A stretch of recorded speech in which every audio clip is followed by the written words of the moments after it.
ಗುಬ್ಬಿ ತಾಲೂಕಿನ ಹೊಸಹಳ್ಳಿ ಬಳಿ ಭೀಕರ ಅಪಘಾತ.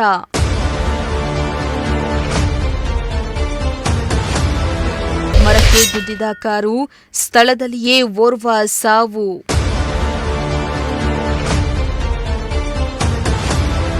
ತುಮಕೂರು ಜಿಲ್ಲೆಯ ಗುಬ್ಬಿ ತಾಲೂಕಿನ ಕಸಬಾ ಹೋಬಳಿಯ ಹೊಸಹಳ್ಳಿ ಕ್ರಾಸ್ನಲ್ಲಿ ಬರುವ ಪ್ರಭುವನಹಳ್ಳಿ ಗೇಟ್ ಬಳಿ ನಿನ್ನೆ ರಾತ್ರಿ ಭೀಕರ ಅಪಘಾತ ಸಂಭವಿಸಿದೆ.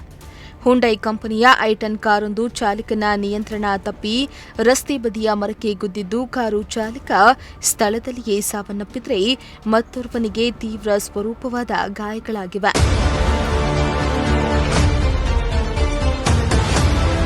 ಮೃತ ವ್ಯಕ್ತಿಯನ್ನ ಹೊಸಹಳ್ಳಿ ಬಳಿಯ ಅತ್ತಿಗೆನಹಳ್ಳಿ ಗ್ರಾಮದ 35 ವರ್ಷದ ದಯಾನಂದ್ ಎಂದು ಗುರುತಿಸಲಾಗಿದೆ. ಉಮಾಶಂಕರ್ ಎಂಬುವವರಿಗೆ ತೀವ್ರ ಸ್ವರೂಪದ ಗಾಯಗಳಾಗಿದ್ದು ಗುಬ್ಬಿ ಸಾರ್ವಜನಿಕ ಆಸ್ಪತ್ರೆಗೆ ಕರೆದೊಯ್ದು ಚಿಕಿತ್ಸೆಯನ್ನ ನೀಡಲಾಗುತ್ತಿದೆ.